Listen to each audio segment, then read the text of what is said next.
성숙한 방어 기제의 종류. 성아, 받아들이기 어려운 본능적인 욕구들을 수용 가능한 형태로 만족하는 것을 의미합니다. 방어 기제 중 가장 능률적이고 창조적인 방법입니다. 공격적 충동을 운동으로 해소, 미움을 사랑으로 해소, 이타주의, 자신이 직접 욕구로 충족하는 것을 대신해 다른 사람이 충족하도록 도와 대리만족을 느끼는 것을 의미합니다.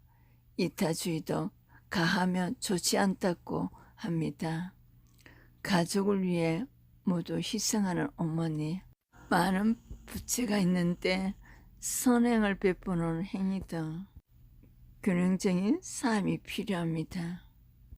유머, 불쾌한 감정에 대해 유익한 감정으로 변환시키는 언어 행동 등 미성숙한 방어 기제, 부정, 불안감을 줄이기 위해 사실을 외면하는 가장 원초적인 방어 기제입니다. 사실이나 어떤 현상을 받아들이지 못하는 것입니다. 어머니가 아이의 죽음을 부인하는, 자신의 병을 의사의 오진으로 주장한다든가, 투사, 핑계, 내가 느끼는 두려움과 수치심, 분노 등을 다른 사람에게 덮어 씌우는 것입니다. 나의 결점을 들키기 싫어 결점에 대한 책임을 타인에게 돌립니다. 누군가를 정오할 때 그가 나를 정오하기 때문이라고 하는 것입니다. 바람을 피우고 싶을 때 오히려 배우자에게 뒤집으시어 의심하는 것입니다. 억압, 의식에서 용납하기 어려운 충동과 욕망 등을 물수 속에 머물도록 막는 것입니다. 가장 1차원적이고 보편적으로 사용됩니다.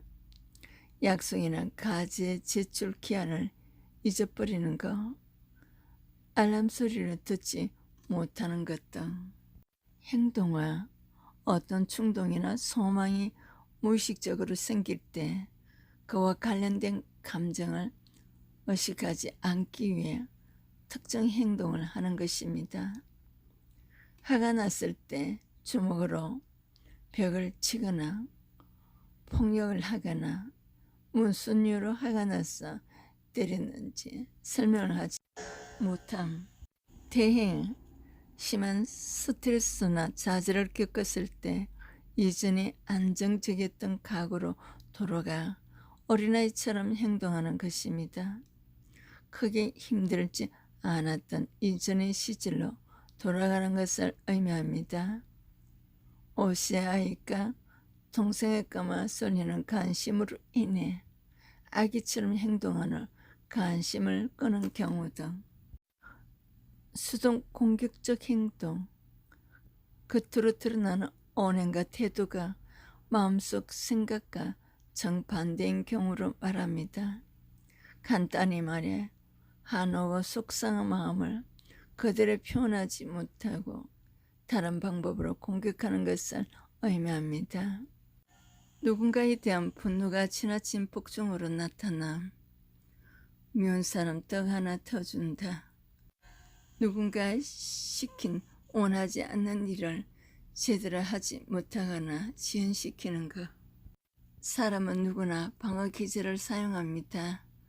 뭐든지 지나치면 해가 되듯이 심하게 의존하거나 무분별하게 사용하며 정신질환을 초래하게 된다고 합니다. 중요한 것은 내가 어떤 방어 기제를 사용하는지 잘 알고 상황에 따라 유연하게 사용할 줄 알아야 합니다. 어떤 상황이냐에 따라 나타나는 반응은 분명히 다르겠지만 열등감을 조절하고 상황을 지혜롭게 헤쳐나가는 법을 터득해야 합니다. 그럼으로써 악한 영향을 주는 미성숙한 방어 기제는 개선하도록 노력하고 건강하고 성숙하게 해결해 스스로 지킬 수 있도록 해야 합니다. 나레이션 차이스도 목사 구독, 좋아요, 알림으로 미디어 선교에 동참해 주세요. 대학, 대학원 박사학위, 국가자격증, 민간자격증 기도하시는 분들 문의해 주세요.